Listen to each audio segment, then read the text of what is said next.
Hola amigos, estamos nuevamente en este ciclo de entrevistas y nuevamente, gracias a Dios, volver a encontrarme con un amigo, con Antonio Arexabala, que, bueno, comentábamos recién fuera del aire, qué pena tener que encontrarnos bajo estas circunstancias, porque lo que nos reúne el día de hoy es la oportunidad de poder transmitirles a todos los amigos aquí en Latinoamérica qué es lo que realmente está ocurriendo en España, qué es lo que realmente está ocurriendo, eh, bueno, por todo lo acaecido, fruto de la catástrofe que significa Dana, ¿no? Que ahora Antonio nos va a describir con precisión de qué estamos hablando cuando hablamos de estos particulares fenómenos meteorológicos, que son conceptos que por acá en América Latina no conocemos, así que nos vamos a familiarizar, si Dios quiere, con estas cuestiones.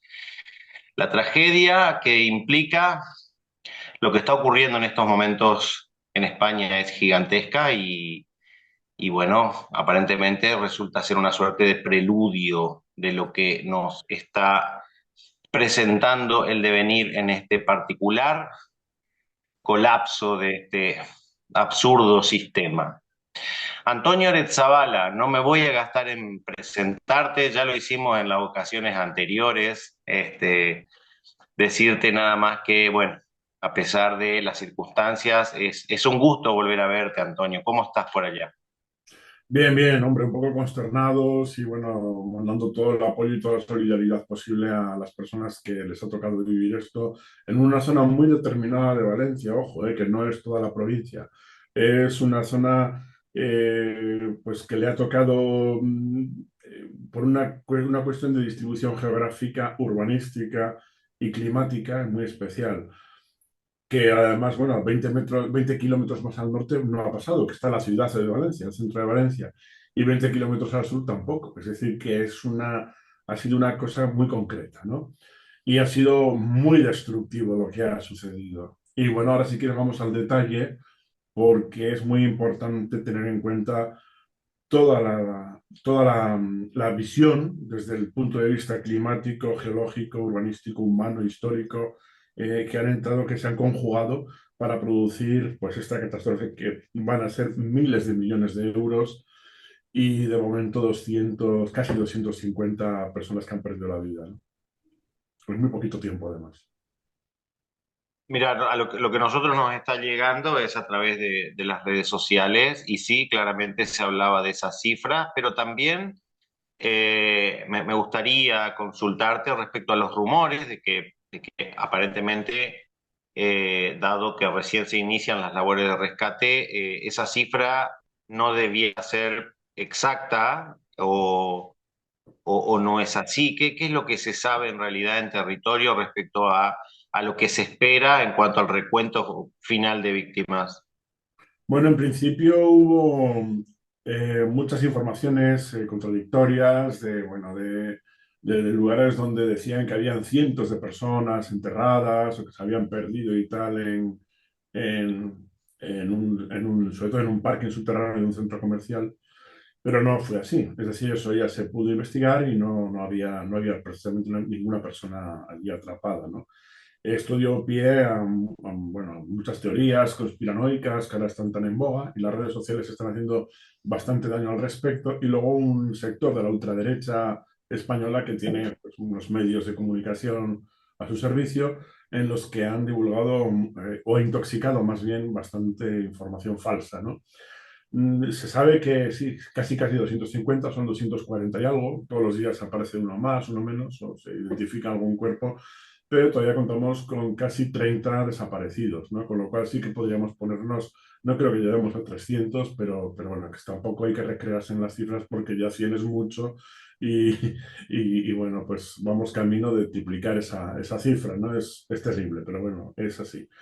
No creo que haya, a ver, aquí la gente está bastante bien eh, eh, controlada en el aspecto de que tenemos un carnet de identidad, una familia que nos echa de menos, es decir, que el número de desaparecidos y el número de personas que son víctimas, pues no se puede realmente manipular demasiado, ¿no? Porque al final sale siempre a reducir el número que es. Y bueno, el problema que sí que se dio fue que en el análisis más, si quieres, humano del problema, es que la gran mayoría de estas personas estaban en tránsito, estaban con su automóvil, dentro del automóvil, yendo de un lugar para otro, yendo a trabajar, saliendo de trabajar o dirigiéndose a algún centro comercial, cuando realmente hacía ya no solamente horas, sino días que se había dado la alerta de no utilizar el vehículo autónomo para esos momentos, ¿no? Y en plena alerta roja, una alerta roja que llevaba horas, hablábamos ya de más de 12 horas funcionando, fue cuando ya había muertos, había gente que había sido arrastrada y había una catástrofe tremenda. Fue cuando el gobierno autónomo de Valencia envió la alarma esa que llega al celular, al móvil que decimos aquí, y entonces, pero ya era muy tarde, ya había pasado, bueno, ya te digo, la gente estaba agarrada a los árboles, la gente estaba subiéndose a los edificios, mucha gente estaba siendo arrastrada, salvada, intentando salvarse unas personas con otras. Y la gran mayoría estaban metidas en sus automóviles, sobre todo en pasos subterráneos que les pilló el agua, les agarró allí, les empotró unos contra otros y había montañas de automóviles pues de tres y cuatro, ¿no? Yo creo que las imágenes han dado la vuelta al mundo del terror, ¿no? De la catástrofe que ha supuesto el asunto. Sí, tal cual, realmente las imágenes son impresionantes. Mm. Yo quisiera que empecemos por el principio, sobre todo para arrojar luz de este lado del mundo, ¿no? O sea, Vamos a ¿qué empezar, fue, Si te claro, qué fue parece, Juan exactamente Carlos, este fenómeno? vamos a empezar por el Sí, clima. Vamos a pasar es a la geografía y la geología del asunto y finalmente correcto. vamos a dejar esta parte humana para analizarla si quieres al final. El problema del clima es muy importante. Todos sabemos que el clima mediterráneo es un clima muy particular. Se da en todos los alrededores del Mediterráneo, es decir, sería para abarca Francia, Marruecos, España, Italia, Grecia, Turquía, bueno, pues todo lo que es el Mediterráneo. Y luego hay otras zonas donde se cataloga el clima mediterráneo en otras áreas del planeta, por su naturaleza se le dice clima mediterráneo, como puede ser el que hay en California, ¿no? Que es, además ellos dicen rambla, también en inglés. La rambla es la unidad, digamos, estructural de, esa, de ese clima para evacuar el agua. La rambla es una hendidura en el terreno por donde cuando llueve, con el clima mediterráneo es un clima generalmente muy seco, que llueve muy poco, pero cuando llueve, llueve de una forma muy violenta. Esa es la característica del clima mediterráneo. Es un mar bastante caliente, un mar interior, en una zona templada, pero con ciertas características casi tropicales muchas veces, que permitía durante una época muy determinada del año estar el agua muy caliente, con lo cual tenía una gran energía, ¿no? Lo que pasa es que eso ahora se ha ido dilatando en el tiempo y prácticamente ya todo el año. Es decir, ahora ya no es un Mediterráneo que está muy caliente en agosto, septiembre, octubre, sino que ahora es un Mediterráneo que está todos los meses del año muy caliente, ¿no? Y eso pues es una auténtica dinamita, eso es una bomba, ¿no? Bueno, a esto se le junta que con el calentamiento global tenemos un efecto curioso en el hemisferio norte que no tenéis en el hemisferio sur. Y es que hasta ahora las diferencias que hay entre lo que era el círculo polar ártico, es decir, el jet stream o la corriente de chorro del Ártico, como la que hay en el hemisferio sur también, pues estaba muy bien definida y a partir de ahí se definía perfectamente la parte templada y más abajo la parte ecuatorial o tropical, ¿no? Pero al ir calentándose por las características que hay más masa de tierra en el hemisferio norte que el hemisferio sur, que es casi todo océano, pues la diferencia que se está produciendo con el calentamiento global debido a la quema de ingentes cantidades de combustible fósil hace que la diferencia que hay entre el Ártico y el Ecuador ya no sea tan grande. Es decir, ya no está tan bien definida esa línea que delimitaba la zona fría de la templada de la caliente, ¿no? Así que de repente esa menor diferencia de energía ha provocado que ahora mismo ese movimiento del chorro polar ya no sea como un río joven que va muy deprisa y bien marcado y tal, ¿no? Sino que va vago y hace meandros y va, pues eso, moviéndose de formas muy aleatorias, así como muy onduladas, bajando grandes lenguas prácticamente de aire ártico, bajan hasta el sur, hasta Marruecos, hasta África o hasta California y hasta Florida, y muchas veces grandes lenguas de calor suben hasta Groenlandia o zonas muy al norte que es hasta el propio Ártico, ¿no? Entonces, esa vaguedad produce que muchas veces algunas de esas lenguas se estrangulen y se desprendan, ¿eh? Y entonces tenemos una dana. Y esto en 15 días ha pasado dos veces en la península ibérica, encima de España. Además, muy grandes, dos danas muy grandes de aire polar muy frío que se ha desprendido como un meandro abandonado y se ha quedado dando vueltas encima de España. Y eso se ha juntado con un Mediterráneo que está como 2 o 3 grados por encima de lo normal. Así que provoca que esos vientos que vengan precisamente de levante vienen cargados tremendamente cargados de humedad, porque ten en cuenta que una atmósfera, cada vez que subes un grado, aumenta un 7% la cantidad de agua que puede retener, pues estamos hablando de 2 y 3 grados. Es decir, que tenemos la capacidad de un agua que hasta ahora mantenía una cierta cantidad de agua, pues ahora tiene entre un 15, a veces hasta un 20% más de agua de la que tenía anteriormente. Y eso de repente entra hacia la península ibérica, choca con esa dana que se ha quedado aislada, fría, y se producen unas lluvias tremendas. De todas formas que hemos registrado en Turís, que es un pueblo que está en el interior de Valencia, en una hora han caído 186 litros por metro cuadrado. Y en 24 horas el segundo récord de la historia registrado en España. Casi 800 litros por metro cuadrado en una hora. Que es lo que llueve, por ejemplo, en el norte de España en un año. ¿Eh? Y eso que es la zona lluviosa, la España verde que le dicen, ¿no? Eso es una parte climática tremenda que ha sucedido. Claro, imagínate, eso pasaba antes, claro que pasaba antes, durante el siglo XX y parte del XXI, ¿no? Pero pasaba de una forma mucho menos violenta porque no estaba ni tan caliente el Mediterráneo, ni la diferencia que había entre la energía que hay en el polo, la temperatura del polo norte y el Ecuador, era mucho mayor, con lo cual estaba muy bien definido. Ahora, al ser pequeña, esto pasa más a menudo. Te digo, ha pasado 2 veces en los últimos 15 días. Esto es tremendo desde el punto de vista climático. Esto quiere decir una cosa para empezar. Primera conclusión. El planeta que, que vivimos ahora ya no es el de hace 50 años. Nuestro planeta ha Claro. cambiado. Europa ha cambiado. En Europa, ahora todos los embalses que vienen del Mediterráneo pueden llegar, como ha sido en septiembre. Llegaron a Polonia, Alemania, ha habido en Italia, en el centro de Italia. Ahora mismo toda Europa tiene que estar pendiente de un Mediterráneo al que yo le he llegado a llamar un enajenado mental con un lanzamisiles, y que en un momento dado se pone a lanzar para donde pille. Francia, Italia, Grecia, y allá donde caiga, allí tocó. Bueno, pues a Valencia ha tocado 2 veces, ¿no? En 15 días. Y esto es el problema climático que tenemos, Juan Carlos, ahora mismo en Europa. Tiene que ver con el calentamiento global y tiene que ver con una nueva dinámica atmosférica que no se conocía. Pero claro, aplicada a un Mediterráneo que ha amplificado su ya violento clima, porque el clima mediterráneo es un clima violento, lo que pasa es que ahora ha quedado amplificado, es un 20% más violento todavía. Y esto va a ir a más, eso sabemos que va a ir a más. Por lo tanto, ahora entramos en cómo hemos decidido vivir en este equilibrio. Si quieres, hablamos del urbanismo, de cómo hemos conquistado, cómo era hace 50 años esta zona que ha sido afectada por una catástrofe y cómo es ahora, porque ha cambiado muchísimo, ¿eh?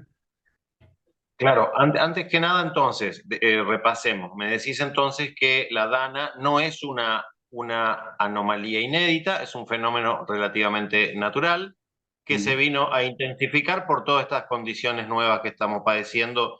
Es así, ¿no es cierto? Y bueno, me ven la imagen, no sé, es como una ruleta rusa, ¿no? Esto es Sí, la sí, sí, sí. distopía, claro, es una locura total.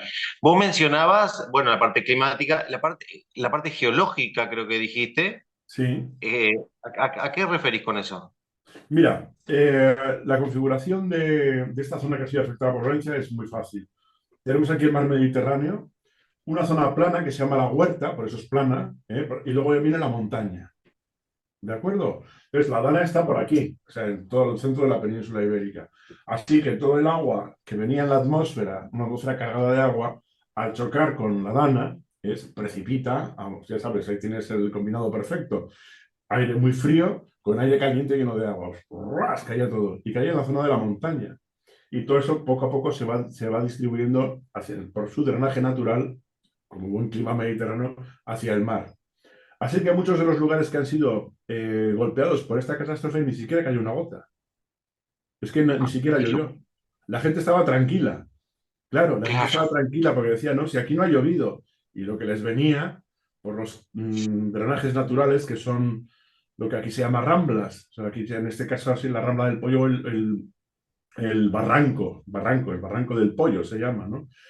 Fíjate, Por las cuencas. este permanece durante décadas seco. Es muy típico del clima mediterráneo. Es un área de evacuación de agua en la que, bueno, pues tiene una capacidad por su perfil y tal, que se cuadruplicó. Es decir, no rebosó, iba cayendo como un tsunami hacia los pueblos hacia abajo y cuando llegó a la zona de la huerta, que está muy habitada y ahora muy construida, entró como un tsunami. Y si ves las imágenes, ves que viene como una ola que se va metiendo por las calles que se parece muchísimo a un tsunami, que venía de la montaña, porque fue donde yo vivo realmente.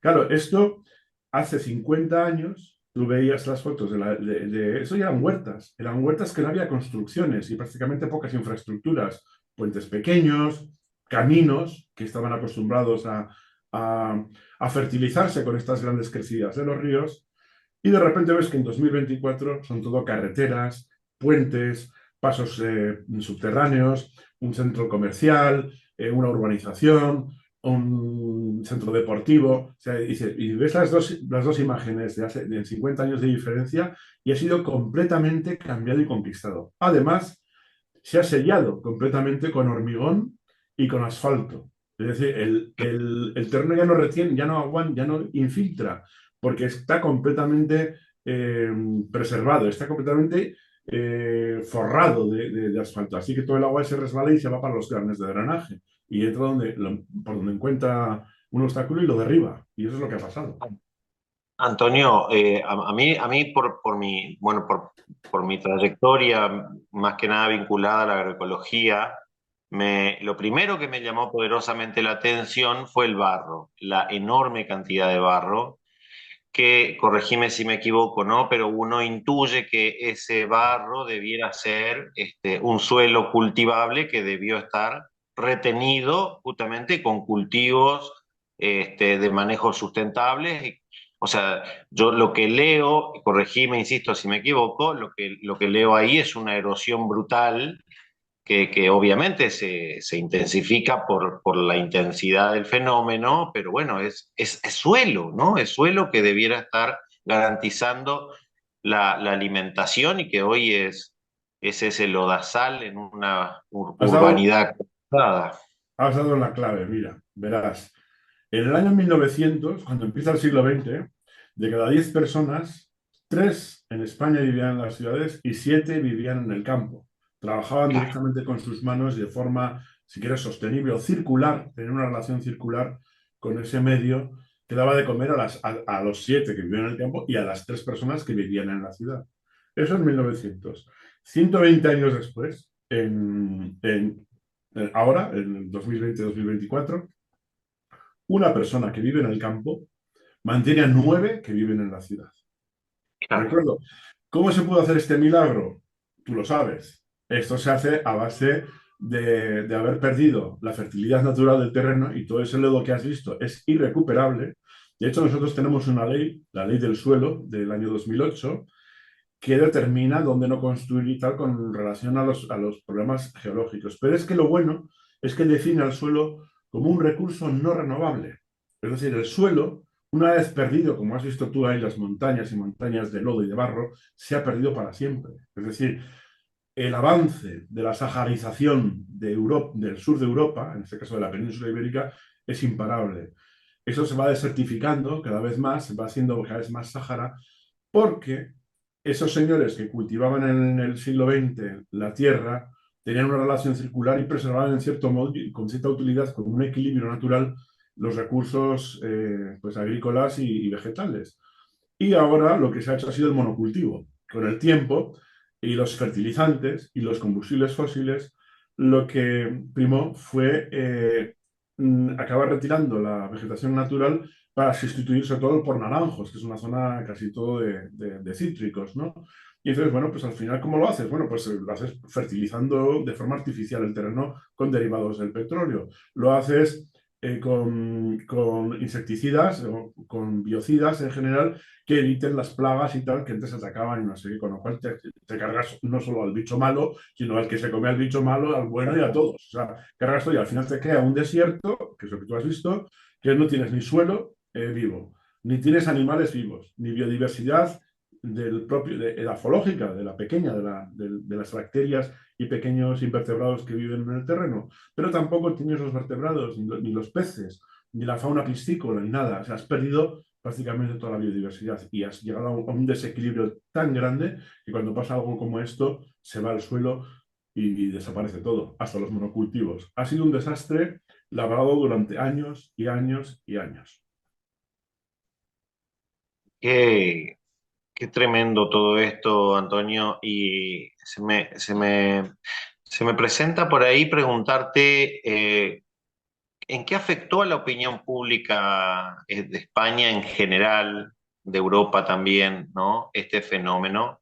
Porque bueno, venimos, lo sabes muy bien, soportando las afrentas del negacionismo, del diversionismo, de la distorsión. eh, ahora parece estar de moda bueno, la manipulación climática de las élites y vaya a saber qué otro disparate que está dando vuelta en redes. Y que a veces nos cuesta reconocerlo, pero hay un porcentaje importante de la población que viene siendo cooptada por estas nociones, que de repente quienes estamos un poco bregando por la mirada verdaderamente científica del problema, no sé si estamos reconociendo esto, ¿no? La gravedad de, de, bueno, creo yo, tal vez el nuevo lobby del- de los combustibles fósiles, ¿no? Que es la desviación, la distorsión, la mentira. Y bueno, y de repente nos encontramos con fenómenos como estos, ¿no? ¿Qué tanto afecta a la opinión pública? ¿Termina ratificando esto quizás?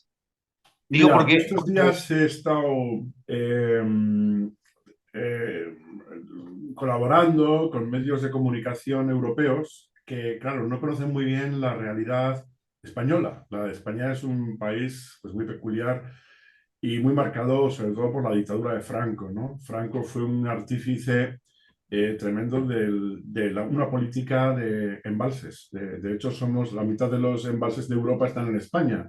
Somos el primer país de Europa con 1.200 grandes embalses y el quinto del mundo, y eso que somos un país chiquitín, que somos la cuarta parte que de Argentina.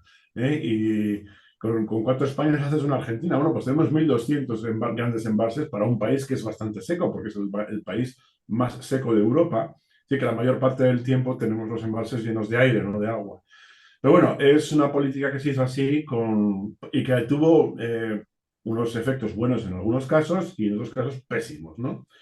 Bueno, pues hay una corriente, es verdad, que añora, en cierto modo, las políticas de Franco, que está sacando a relucir cosas tan absurdas como que se están derribando presas, que se está cambiando el clima bueno, pues con unas antenas para que llueva encima de Valencia y se arruinen las huertas y entonces Marruecos pueda entrar. Bueno, una serie de tonterías. Ya, todo se lo cuentas a la gente. Pero fíjate, el otro día tuve una entrevista con Le Monde. Ahora mismo, antes de hablar contigo, estuve hablando con Le Figaro. Estábamos hablando yo, bueno, hablo en francés y les puedo transmitir qué es lo que está pasando desde el punto de vista científico. Y bueno, pues se quedan un poco asustados pensando en esta parte, o esta parte política, si quieres, que es tan nuestra, ¿no? Y además es tan terrible, tan endémica y grotesca, ¿no? Es algo muy grotesco a nivel europeo, ¿no? Eh, es verdad que sí que se han hecho experimentos para cambiar no el clima, sino el tiempo, bueno, se han hecho muchos experimentos, incluso, además hace mucho tiempo, yo recuerdo bueno, que se hablaba ya cuando los primeros experimentos en Valladolid, tirando, bueno, pues una serie de productos como nitratos de plata y tal a las nubes, para evitar granizadas en las cosechas y tal. Esto ya estamos hablando del 1975. Pero bueno, no se conseguía muy bien. Igual lo que hacías era evitar que cayese la granizada aquí, pero le caía al otro porque tú eso no lo puedes controlar, ¿no? Sabemos que Israel ha hecho también algún tipo de experimentos ha hecho muchas veces, pero que no llevan a nada. La propia China, cuando la gran sequía de hace 3 años, utilizó métodos para ver si para sembrar nubes que dicen y tal, pero no tienen efecto. Sabemos también que incluso los rusos en la antigua Unión Soviética, la nube radiactiva de Chernobyl que se dirigía hacia el norte, intentaron pararla sembrando una serie de nubes y tal y cual para cambiar la dirección, pero no hay nada concluso. Sí que se han hecho intentos de geoingeniería, pero vamos, de eso de que tú con unas antenas cambias el clima y el clima está cambiando por los changes y tal, eso son tonterías, pero grandes tonterías de la gente que le gustan mucho los bulos, las teorías de la conspiración y que si la Agenda 2030 y que si no sé qué y no sé cuánto. Todas estas tonterías que hay que ir no tienen ningún fundamento. Como tampoco en España se ha tirado ninguna presa. Es decir, ahora hay otro de estos villancicos que están constantemente soltando por las redes sociales y es que el gobierno de ahora, de Pedro Sánchez, pues se dedica a tirar presas para fastidiar a los españoles, ¿no? Que son las presas que había hecho Franco, cuando no se ha tirado ninguna presa. Pero ninguna es ninguna. Lo que sí que se han hecho ha sido retirar algunos obstáculos pequeños, o sea, como mucho de metro y pico, alguna cosa así. No hay ninguno que llegue a 2 metros o 2 metros y pico, que son concesiones igual del siglo XIX para una pequeña huerta que ya no se usa, quedó allí medio construida, ahora está medio derruida y lo que hace es estorbar y estropear y fastidiar el perfil fluvial del río y bueno, pues molesta en algunas se llena de sedimentos donde no debe. O sea, lo que viene es una directiva de la Mantenimiento. comunidad. Sí, la directiva Marco del Agua, que viene de la directiva de la Comunidad Europea, que le está poniendo, vamos, todos los años la lección a España, poniendo multas, muchas multas por no cumplir la directiva Marco del Agua, que es una ley europea. Y que tiene pues unos capítulos muy interesantes. Uno de ellos es mantener la salud de los ríos, porque los ríos españoles, la mitad de ellos están contaminados por pesticidas, nitrógeno, nitratos de todo tipo. Bueno, el ciclo de nitrógeno está hecho un asco y por todo lo que comentabas tú antes de lodos, etcétera. Entonces, todo esto hay que ir retomando un poco hacia atrás y hacer como hacían nuestros abuelos, tener una relación circular y no de imposición, ¿no? Digamos, de dominio, ¿no? Como nos hemos creído a partir de la segunda mitad del siglo XX. Sí, igual insisto y disculpa me detenga ahí, ¿no? Porque insisto esto de que me parece que tenemos que empezar a mirar con más detenimiento ciertos fenómenos contemporáneos en cuanto, bueno, a las noticias, a las fake news y a todo esto. Porque, bueno, porque hacen muchísimo daño. Yo, de repente, lo que me sorprende, y ahí es donde yo se me queman los libros, ¿no? Porque de repente el argumento es, no, el cambio climático no existe, es un invento de las élites que quieren modificar el clima para afectar determinados lugares puntuales y asegurar sus intereses. Esa sería un poquito la línea de pensamiento, ¿no? Entonces, sería, no te enojes ni te movilices en contra de los combustibles fósiles o en contra de el status quo o del capitalismo, ¿no? Sino que enojate pero tampoco te movilices en contra de estas élites. O sea, es como, es una cosa que realmente a mí me rompe un poco la cabeza, porque de alguna manera logran su cometido de desmovilizar y desviar la discusión a partir de agitar, que de repente no es ni mucho menos, o sea, es un fenómeno nuevo en materia de control, ¿no? Porque normalmente, entre muchas comillas, lo que se estilaba era, bueno, poner paños fríos y esto no, esto es echar nafta. Esto es una locura, Antonio. Yo Sí, realmente, es un problema muy gordo porque está poniendo en peligro nuestras vidas y la de ellos mismos también. A ver, si las élites pudieran cambiar el clima a su gusto, no tengas ninguna duda que lo harían, ¿eh? Lo pero que por supuesto, si pudieran, claro. tendríamos tornados en Ucrania, por ejemplo. Sería, Claro, claro, es decir, ¿no? Podrían crearse sus propios paraísos con climas, bioclimas así en su propia zona. Pues aquí ahora quiero tropical y claro, mañana lo quiero tal. Le das a un botón, ¿no? Y entonces ahora tengo el clima tal, ¿no? claro, Pero bueno, eso no es claro. posible en un planeta como hasta. No hay tecnología que lo pueda hacer, ¿no? Bueno, es que es absurdo. Pero bueno, el caso de España no es tan. La conspiranoia en España no es tan filotecnológica, si quieres, como política. Aquí el problema endémico es más relacionado con una ultraderecha que añora tiempos pasados y que, bueno, pues exalta la figura de las obras de Franco y cosas así, cuando Franco realmente hizo bastante poco por regular los cauces, más que nada era para regadío y hidroelectricidad, que en ese momento España pues era un país bastante pobre al terminar la guerra y no tenía energía eléctrica.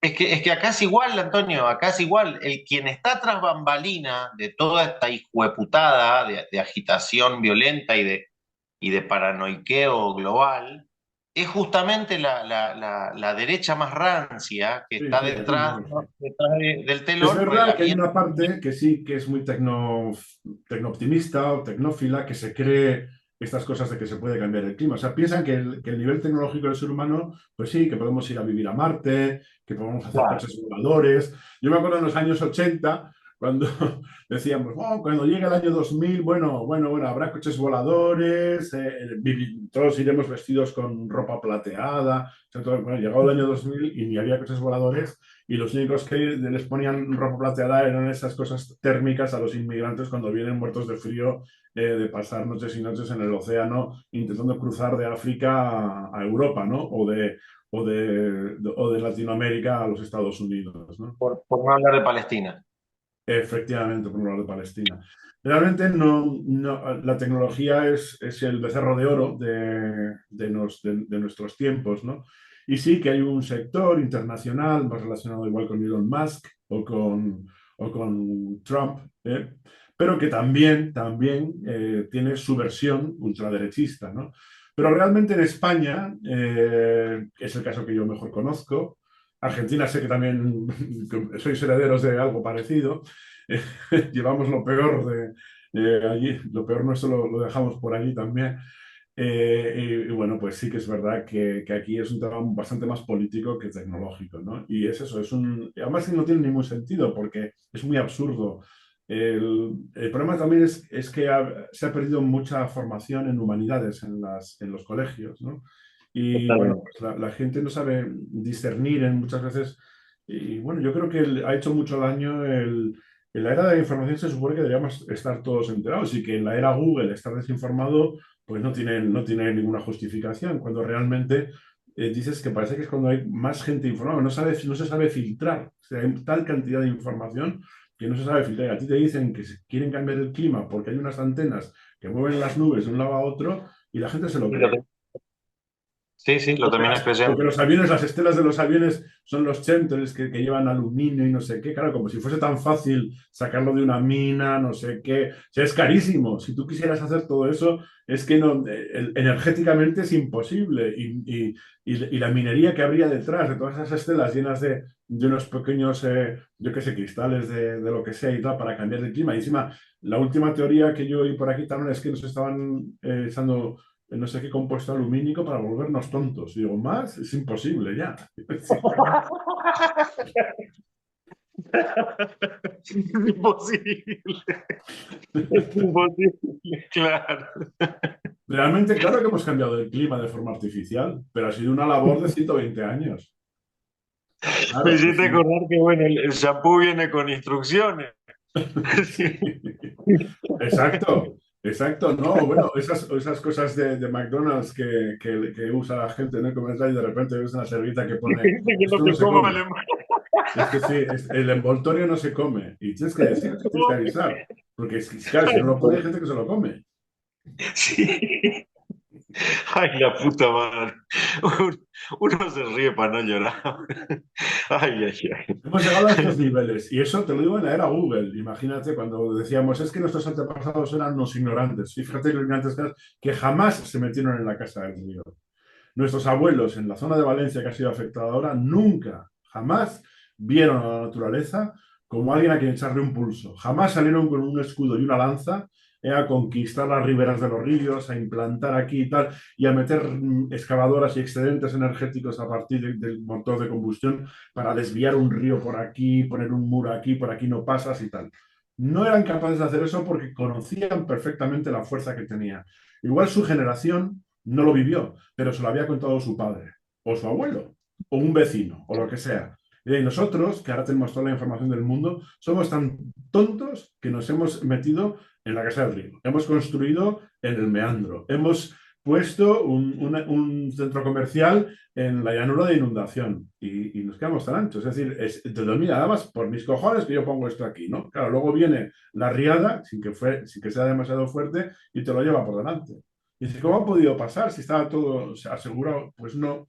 Si ellos no lo hicieron, tú, ¿qué te crees que eres Dios? ¿No? ¿Por qué? Porque tenías unos pocos más de kilovatios hora una cosa muy pequeña, ¿no? A partir de combustible fósil. Ese fue nuestro problema. Los combustibles fósiles nos volvieron un poquito locos también. Y esa es la parte que a mí más me gusta. Sí, sí, que nos dio tanto poder que nos creímos dioses. Te, te quería preguntar sobre, bueno, cuál era tu opinión respecto a lo que es evidente, ¿no? De que después de la riada tenemos que prácticamente el 100% de lo que eran los autos eléctricos hoy son absolutamente inservibles, obsoletos. Toda la electrónica no soporta fenómenos como esto. Sin embargo, bueno, hemos visto vehículos de combustión interna que están saliendo de los garajes y bueno, y por no decir los gasoleros tractores que desde el campo se han arrimado también para ayudar con la limpieza y todo esto nos lleva otra vez bueno, a lo obsoleto que viene siendo el debate acerca de las renovables. ¿Cuál es tu mirada sobre esto? Sobre estas evidencias, ¿no? Bueno, nosotros tenemos ya casi 5 años de retrovisor de lo que se llamó esta transición energética basada en los ingentes cantidades de dinero que se dieron en Europa, en llamados fondos para la transformación, transición y resiliencia o algo así, ¿no? De Europa, sobre todo después de la pandemia, ¿no? Entonces, lo que se buscaba era un nuevo sistema económico basado sobre todo en energías renovables, que, bueno, siguen siendo entre la solar y entre la solar y la eólica, aproximadamente el 7% de la energía básica que utilizamos eh, en Europa, ¿no? El 20% es eléctrico y bueno, pues lo que se trataba era de hacer una transición energética basada en la electricidad en la que, bueno, se iba a electrificar la economía. Entre ellas es verdad que tuvo un papel protagonista en su momento el auto eléctrico, como aquí decimos aquí, el coche eléctrico, ¿no? El automóvil eléctrico, el automóvil individual de carácter eléctrico. Incluso se hablaba, pues eso, de una sustitución 100%, de uno por uno. Es decir, cada coche o cada auto de combustión interna iba pues, a sustituirse por uno de eléctrico. Bueno, esto es imposible desde el punto de vista de la minería. No hay la minería suficiente para hacer todo esto a nivel mundial. Igual en una sociedad determinada que se cree muy importante y muy elitista, como puede ser la europea, arrasando y esquilmando el resto del planeta, podríamos hacer que, creo que ni así, porque las cuentas desde luego no dan, ¿no? Pero sí que es como se ha visto, la mayor parte de la gente que murió en tránsito, murió en su vehículo, estaban yendo de un lado a otro, estaban yendo al trabajo, saliendo del trabajo, saliendo a un centro comercial, cuando ya había una alarma, ¿no? Es verdad que han salido todos muy mal parados, con las inundaciones, da igual que sean eléctricos, que sean de combustión. Realmente los coches más modernos son un auténtico ordenador con ruedas, da igual que el motor sea de combustión o que sea eléctrico, pero son ordenadores. Es decir, una vez que se mojan dos y tal, deja de funcionar y mucha de la gente que murió fue porque no sabe qué hacer en el caso de que se te llene el coche, el auto de agua, porque tienes que mantener, no puedes llenarlo de aire, o sea, no puedes cerrarte todo lo igual porque entonces flotas y te lleva.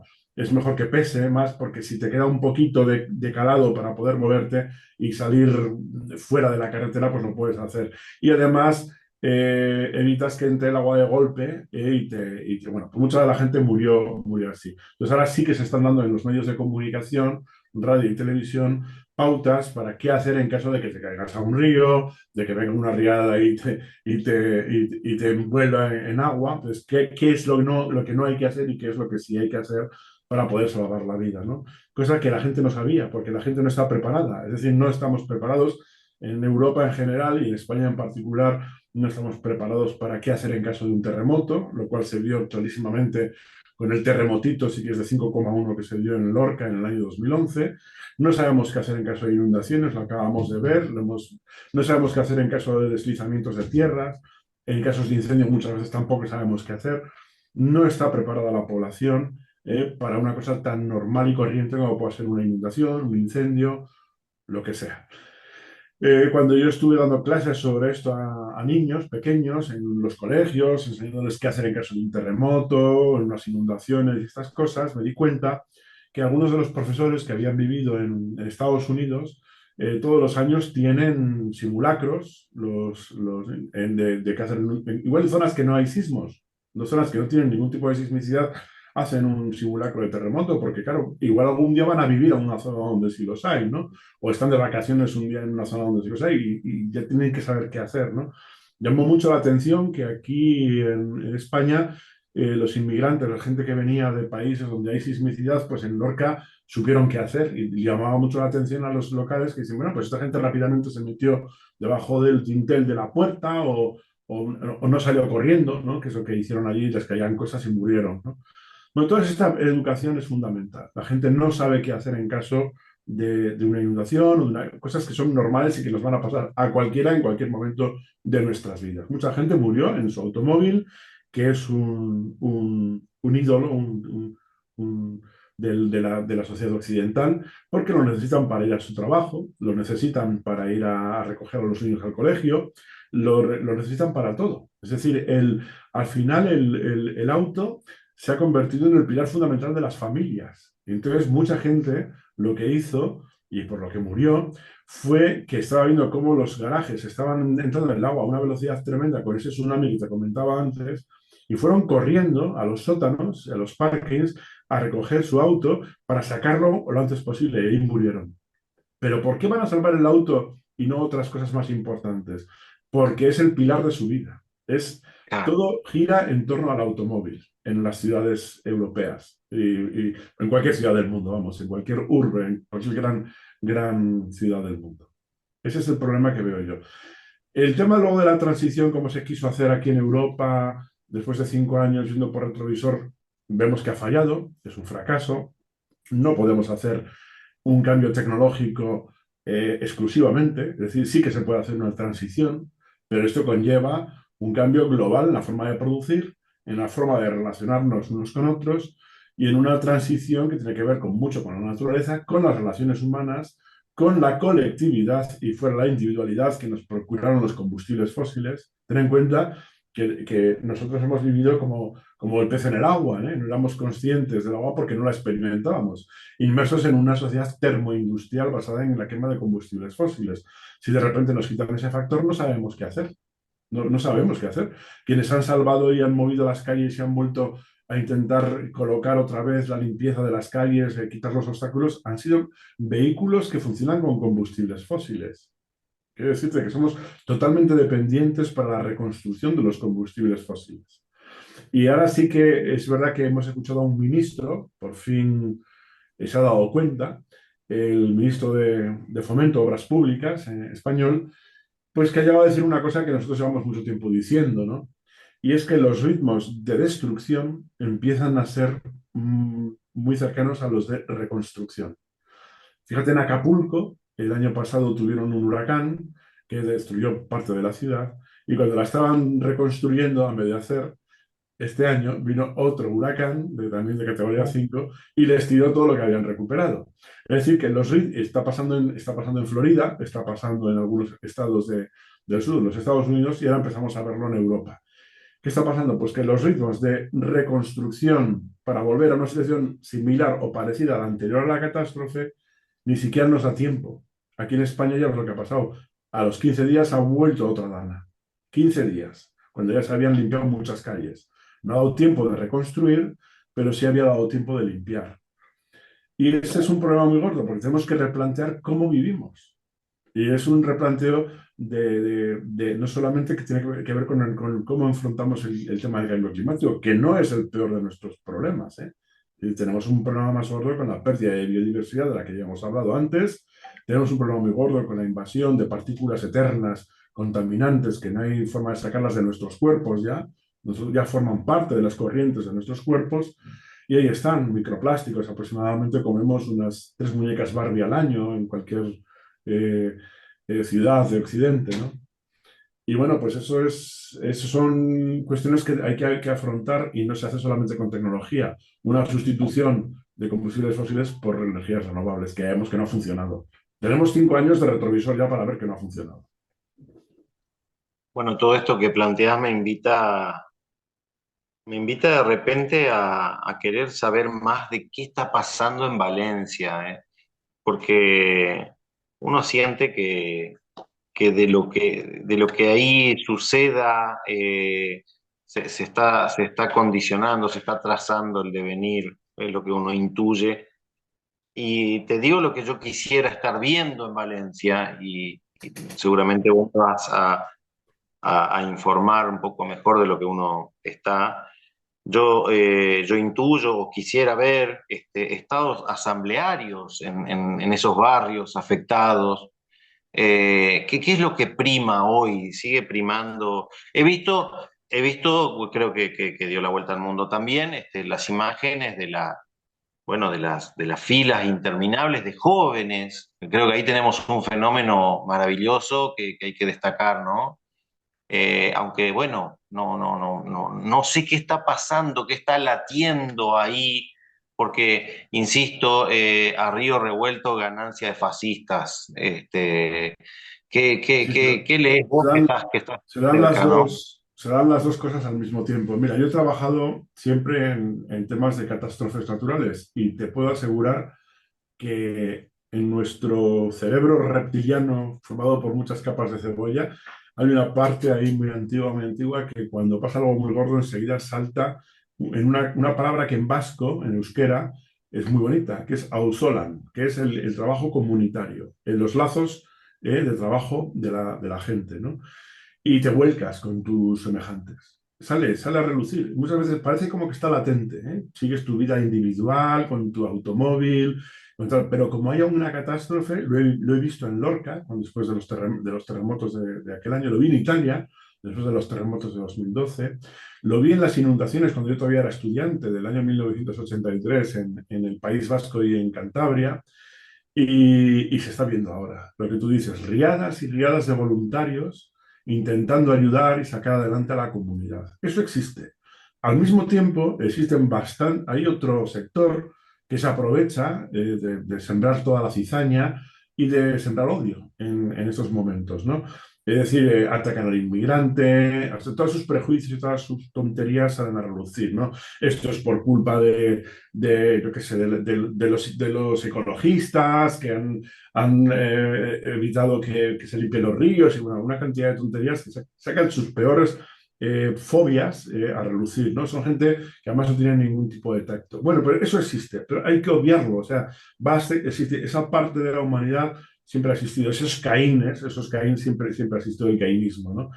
Y es transversal, ¿eh? Está tanto en la izquierda como en la derecha, aunque en la derecha y en la otra derecha abundan mucho más, porque son más tontos. Es como ven esos resultados de muchos ensayos de muchos años de estas universidades británicas, canadienses y norteamericanas, llegaron a la conclusión que la gente que comulga con las ideas de derecha, pues porque es menos inteligente generalmente que la gente que se llama progresista. Pero bueno, esto tiene muchas interpretaciones de carácter psicológico. Pero bueno, es así. Es decir, la gente generalmente que tiene prejuicios sexuales con los gays, con las parejas no tradicionales o con otros tipos de familias, con los inmigrantes, con otras razas, lo vinculan a la delincuencia. Bueno, todas estas cosas forman parte de un ecosistema muy ligado a la ultraderecha y a la derecha, ¿no?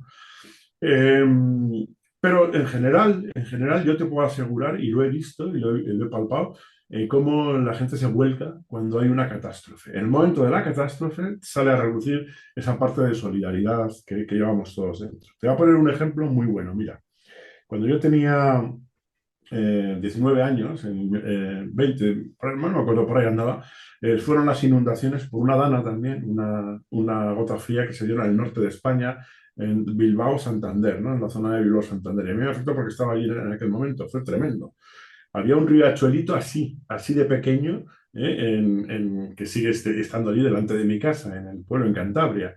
Y esto se convirtió en el Amazonas. O sea, pero nada, en 2 horas. En 2 horas veíamos bajar por allí cisternas de agricultura, de esas grandes cisternas que para remover agua y tal y cual, vacas, roulots del camping, o sea, las caravanas de los camping, coches, automóviles, camiones, todo aquello fue terrible. O sea, te puedes imaginar, estamos todos muy asustados, mi madre súper asustada, bueno, hubo muchos muertos y hubo una catástrofe que convirtió a Bilbao, ahí salió a relucir este auzolán que te digo yo, ¿no? Este trabajo comunitario, este apoyo mutuo entre unas comunidades con otras. Y hubo una muy curiosa.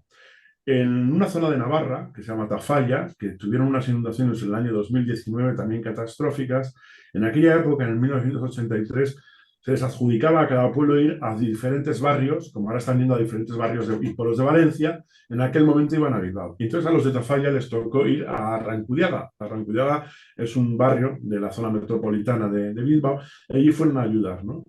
¿Qué pasó 40 años después? Pues que fueron las inundaciones de Tafalla y los hijos y nietos de aquellas personas que habían ido en su momento de Tafalla a Arrancudiaga recibieron a los hijos y nietos de Arrancudiaga a ayudar a este nuevo pueblo que habían sufrido unas inundaciones. Es así, es decir, se establece una red que supera el espacio y el tiempo. No solamente se hace en el momento dado en una zona cercana, sino que en una zona moderadamente lejana, los antepasados lo habían hecho. O gente hace 40 años lo había hecho. Y ahora lo hacían sus hijos y sus nietos. Fueron a ayudar a aquel pueblo que nos ayudó en su momento. Y eso es muy bonito. Es una experiencia maravillosa que está recogida nada más en un libro que publicamos respecto de aquellas inundaciones del año 2019, porque puso sobre la mesa que esto sigue existiendo, aunque esté latente y no se hable mucho de ello, pero sigue existiendo. Y lo hemos visto ahora mismo en Valencia como hay riadas y riadas de gente que realmente los poderes públicos eran incapaces de gestionar. Era tal cantidad de ayuda, que en cierto modo pues hubo un momento de muchas disputas porque a muchos de ellos les mandaron a trabajar a los centros comerciales. Dice, yo no vengo a limpiar a la empresa a un millonario. Yo me he venido con la escoba y con la pala para ayudar a la gente, no a que me metáis en un centro comercial para limpiarle al de Zara o al de Inditex su negocio. Y claro, hubo bronca ahí, ¿no? Entonces al final, claro, esto es muy bonito, ¿no? De ver, pero bueno, sí. Al mismo tiempo, es verdad lo que tú dices, que al mismo tiempo se produce esa otra reacción fóbica de ultraderecha que intenta culpar pues, a ecologistas, a inmigrantes, a lo que pille por delante, ¿no? A los rojos, a los comunistas, a los ecologistas, a todo lo que pilla. Evidentemente, igual, más allá de los debates íntimos que se estén dando en este momento ahí en Valencia, bueno, fuimos testigos de la enorme movilización, ¿no? Que se pedía que dimita Masón. Fue así. Sí, sí. Sí, sí, bueno, claro, a ver, es que la gestión fue nefasta, nefasta, porque Valencia es una zona muy turística y en ese momento venía el fin de semana con puente del 1 de noviembre, donde hay una afluencia sobre todo de gente de Madrid. Muchas personas hacen turismo en Valencia, en Madrid. Entonces, claro, no puedes, si alertas a la población, a pesar de que la alerta venía de 5 días antes y ya se sabía que iba a haber una dana y muy violenta, y ya ese día por la mañana estaban en alerta roja, no avisaron. No dijeron no vayáis a trabajar, cuando además el trabajador está amparado por la ley de riesgos laborales. Si tú no vas a trabajar porque ves en peligro tu vida, el empresario está obligado a pagar el salario y que tú te vayas a tu casa o a un sitio seguro, vamos. Pero la gente, claro, no era muy consciente. La gente ni sabe cómo reaccionar, ni sabe sus derechos.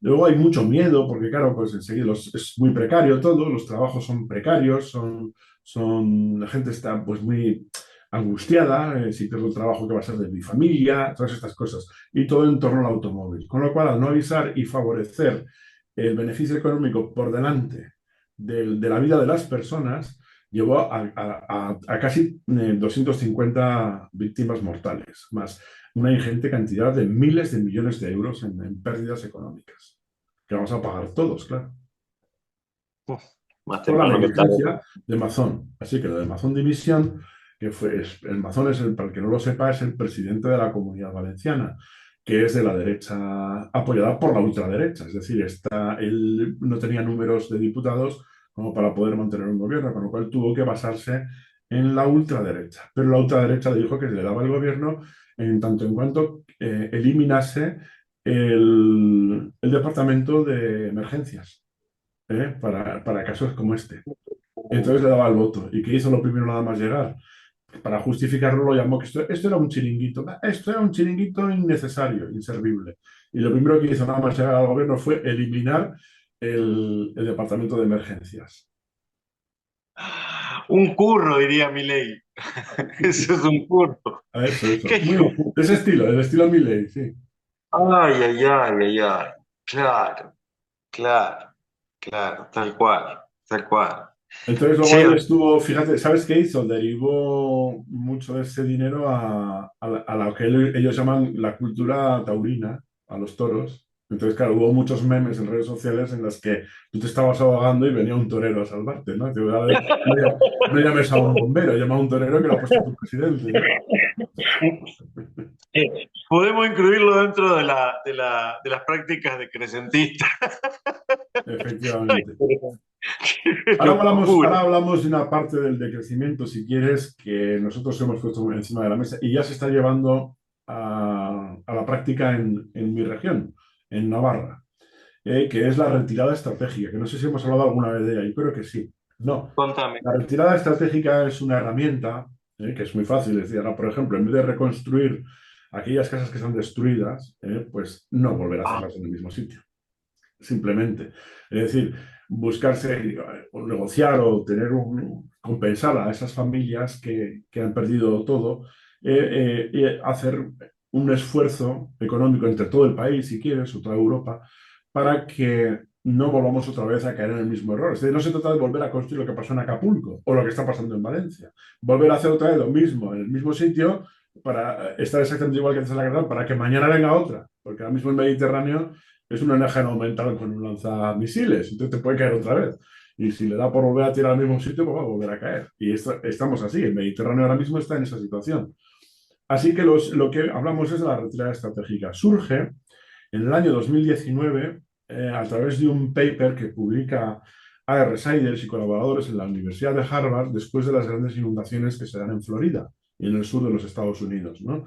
Entonces ellos llegan a la conclusión de que la herramienta más poderosa para poder evitar más muertes y más pérdidas económicas es retirarse. Pero retirarse no como una derrota, sino como una política, en la que tú pues le das a las comunidades una forma de mayor bienestar y seguridad. Y es retirarse de aquellas zonas que fueron conquistadas de forma irreflexiva gracias a que dispusimos de ingentes cantidades de combustibles fósiles que nos hicieron creer que éramos dioses. Ahora destruyo el río, ahora le pongo aquí una muralla para que no me pase el agua, que al final acaban perdiendo porque son obstáculos y se comportan peor, como hemos visto en Valencia. Todos esos obstáculos empeoran la situación de la catástrofe, la hacen más aguda, todavía más violenta. Y finalmente, pues este paper, esta propuesta de esta investigadora, Seiders, pues se extendió por Europa. Empezó a hablarse de ella pues, después de las inundaciones de Alemania en el verano del 22, creo que fue, el 22, sí.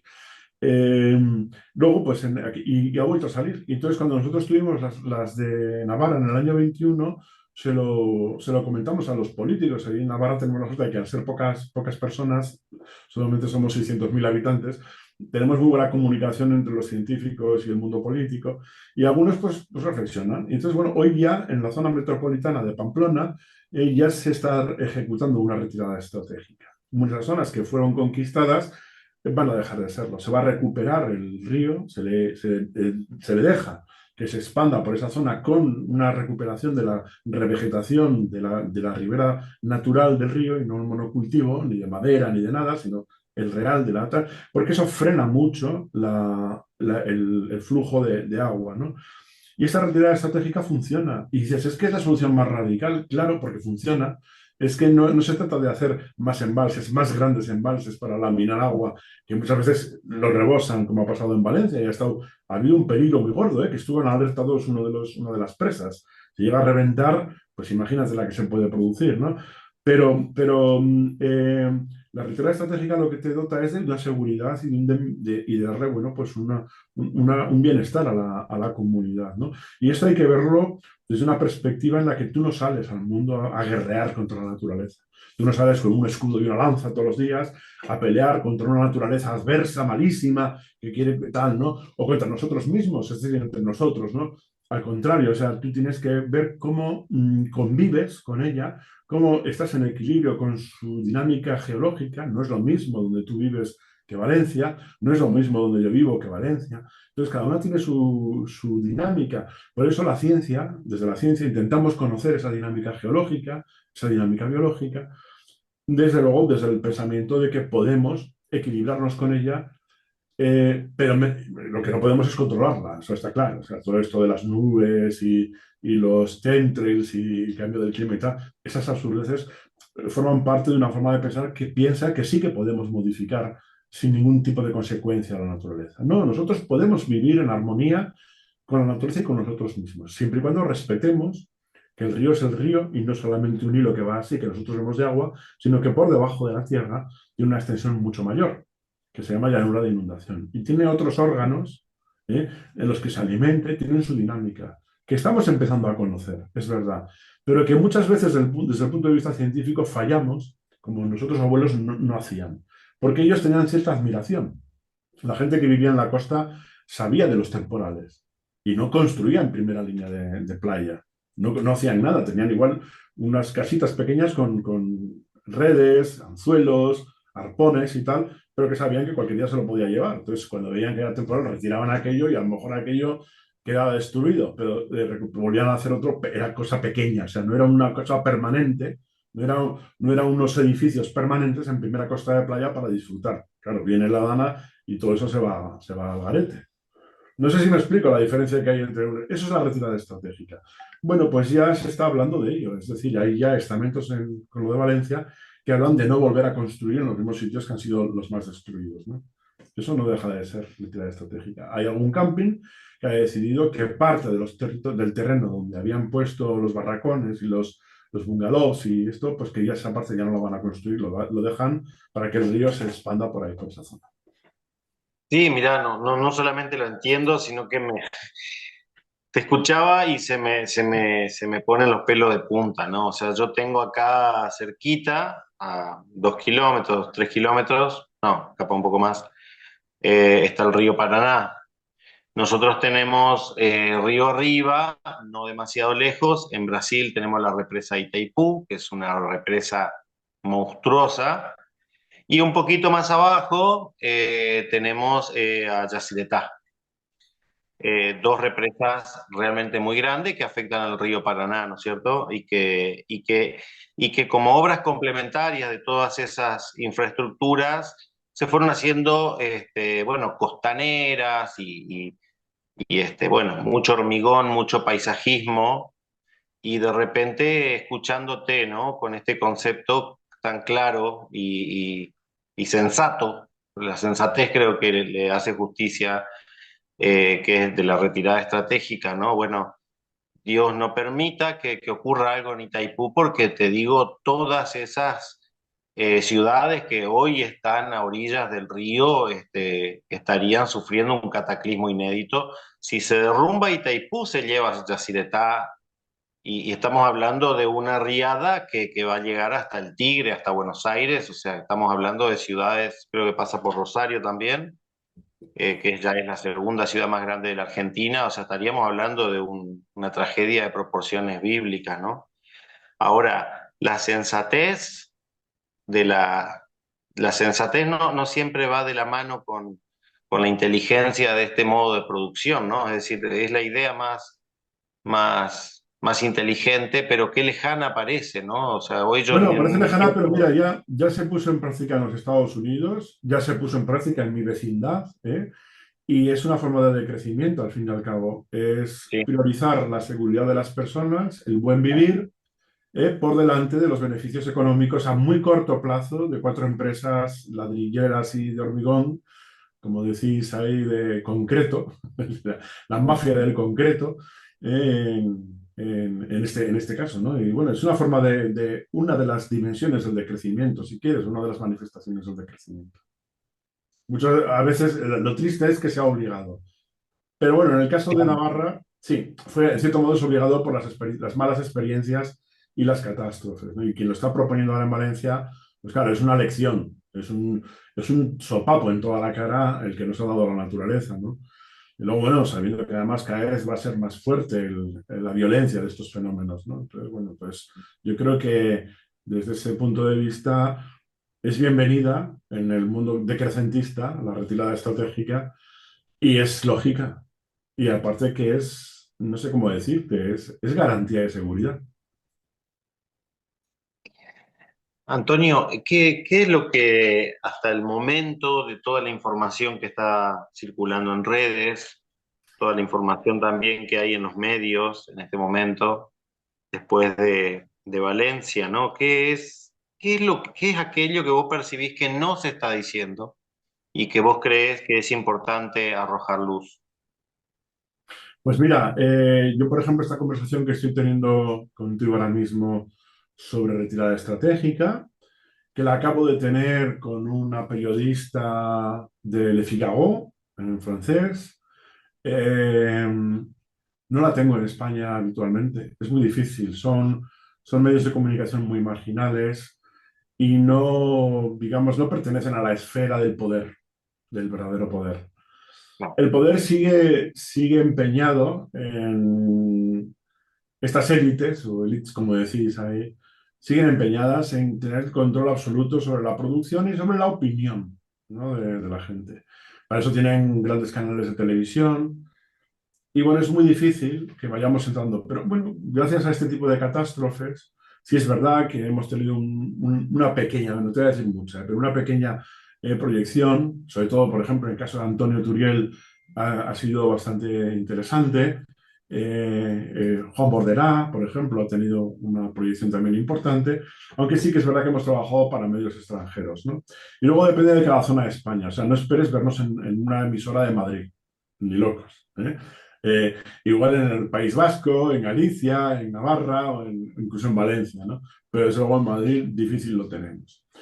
El poder tiene unos tentáculos muy grandes, y yo sí lo que echo de menos es hablar abiertamente de estas cosas con toda la naturalidad del mundo, sin espumarajos en la boca y sin bronca, tranquilamente con quien sea. Incluso, mira, hasta si me ponen un tío de ultraderecha, sería capaz de, siempre y cuando, claro, no, la conversación sea fluida y razonable, ¿no? Cosa que es muy difícil, pero por ahí irían los tiros. Eso sería mi aspiración, o si quieres, poder hacer pedagogía social de la forma más razonable, porque yo creo que el discurso yo creo que lo comunicamos bien, o sea, que no somos complicados, no somos complejos, se nos entiende bien, ¿no? Me parece. Sí, sí, sí. Sí, sí, es inteligible, claramente. Eh, Soy testigo de eso porque, bueno, justamente desde que empecé bueno, a tener encuentros con vos, con Bordera, con Mediavilla, la respuesta bueno, de nuestros seguidores en este lado del mundo fue de una comprensión inmediata. No solamente es inteligible, sino que es algo que realmente hace falta hacer saber y que la gente lo toma de esa manera y te lo hace saber, ¿no? De que te felicita de repente de que podamos difundir estas cosas. Antonio, ¿qué esperar de ahora en más, ¿no? Creo que podemos intuir de que lo que se está viviendo en Valencia es un fenómeno que vino para quedarse y para empeorar. Es así? Tal cual. Sí, sí. Eso está a la vuelta de la esquina en cualquier momento. Puede ser dentro de 2 años o puede ser mañana mismo otra vez. Tenemos ese problema y bueno, tenemos que gestionarlo, aprender a adaptarnos, ya no pelear, como te decía, para mitigarlo, que sí, que se podían mitigar los efectos, pero siempre y cuando hagamos políticas territoriales y políticas de estar preparados, de alertas tempranas. Es verdad que la tecnología vale para algo, ¿no? Para eso está. Quiero decirte que las previsiones de los buenos, tenemos buenísimos científicos en la Agencia Estatal de Meteorología. Tenemos gente muy buena a nivel humano, ¿eh? Ojo, no te digo ya que sean unos fieras que lo son a nivel científico, sino que humanamente son gente, son buena gente. O sea, es normalmente la gente que está bien, bien cultivada y tiene una educación integral, es gente que tiene mucho cerebro y mucho corazón, ¿eh? Y yo creo que esa parte es la que tenemos que empezar también a valorar y a poner encima de la mesa. Y a poner y a compartir. Es decir, hay una parte afectiva, hay una parte, si quieres, espiritual también, de encuentro entre las personas y de las personas con la naturaleza, de las comunidades con el medio que les sustenta, que les da una vida, para ser conscientes de que le tenemos mucho que agradecer a los demás y al medio que nos da la vida. Entonces, esa parte que no se puede medir, no pesa, no tiene kilogramos, no tiene centímetros cúbicos ni estas cosas, Ni se ve al microscopio. si se puede mirar al microscopio, efectivamente, es súper importante para nuestras vidas. Entonces yo aspiro a que este salto, esa parte afectiva, esa parte espiritual, esa parte filosófica, como quieras llamarla, me da exactamente igual, humana, pues pegue un salto cualitativo y seamos capaces de cultivarlo mejor, ¿no? Y de esta manera también podemos contrarrestar los efectos negativos de la otra catástrofe, la catástrofe esta que te hablo de las fobias de la ultraderecha y de las mentiras y de las fake news y todo este rollo, y de los bulos, ¿no? Así que te digo que como somos unos eruditos, intelectuales, muchas veces, aunque no nos sirva de mucho, somos unos analfabetos afectivos. Es muy raro, aparte somos muy encerrados, somos unas sociedades que nos cuesta mucho decir te quiero, que nos cuesta mucho reconocer y admirar al prójimo, es decir, oye, mira, pues es que, yo qué sé, lo tuyo es maravilloso por eso y por esto, porque me has aportado tantísimo que me has hecho mejor, mi vida es mejor gracias a ti, ¿no? Es muy difícil que digamos estas cosas, incluso en matrimonios, dentro de los matrimonios hay resistencia, ¿eh? Y ese es frío, porque nos han educado en una sociedad fría, una sociedad fósil, una sociedad donde ese hilo umbilical, o ese cordón umbilical, ¿no? que nos une a la Tierra ha sido más fósil que espiritual, cuando realmente podemos ver que la parte, si quieres, afectiva y espiritual de todo el planeta, como un ser vivo que es, y nosotros somos un órgano dentro de él, eh, compartimos muchas cosas con él, ¿no? Entonces, bueno, hemos sacado lo peor a través de la extracción de este tipo de hidrocarburos y que ha repercutido en nuestra psicología. Es decir, las personas que eran individualistas cuando no había combustibles fósiles, era muy difícil que se reprodujesen porque no tenían, era muy difícil que se tuviesen relaciones con los demás. Es decir, porque había una cosa que era la colectividad, era lo que más primaba, ¿no? Entonces la persona individualista o era un millonario y tenía muchos recursos gracias a que era un tirano, ¿eh? Y entonces podía conseguir eso, pero era odiado por el resto de la comunidad. Pero ¿qué pasó? Que con la llegada de los combustibles fósiles fuimos capaces de vivir esas vidas individuales. Y pensamos que esto era lo normal cuando no lo es. Es decir, que era en la medida que van cayendo la cantidad de energía fósil que nos sustenta, también se va perdiendo esa individualidad. Con lo cual, la persona que es individualista, egoísta y egocentrista, pues va a tener más difícil para reproducirse. Quiero decirte que no va a ser más aceptada en las comunidades. Con lo cual, tiende a desaparecer. Es como, ese egoísmo es como una especie de enfermedad oportunista que duró lo que duró, desde la Segunda Guerra Mundial prácticamente hasta nuestros días. Es decir, tuvo esa expansión. Fíjate que el ser humano tiene 300.000 años, o sea que es un 0,2% de nuestra historia, en la que pudimos desarrollar egos muy grandes, ¿no? En detrimento de ecos con C. Qué bonita, qué bonito esto que estás diciendo, ¿no? O sea, eh, llegamos al pico del egoísmo, ¿no? Sí, Así como tenemos el pico. sí, sí. Me encantó, me encantó. Exacto, exacto. Bueno, Antonio, se nos termina el tiempo, che. Nada, esto último que me dijiste nada, casi me hiciste llorar.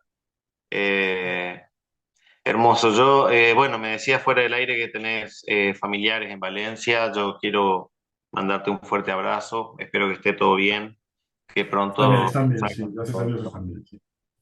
Bien, bueno, nada que decirte. Aparte de gracias en el nombre de estos pequeños campesinos minifundistas de Latinoamérica que todavía creemos que volver a la naturaleza es volver a ser humanos. Es una Eh, maravilla. La verdad que ya te lo digo, para mí es un lujo poder hablar con gente como vosotros, aunque sois casi casi las voces que menos se oyen, ¿no? Porque claro, están los grandes medios de comunicación. Pero es curioso, fíjate, acabo de tener una conversación muy parecida, con una periodista de Le Figaro, ¿eh?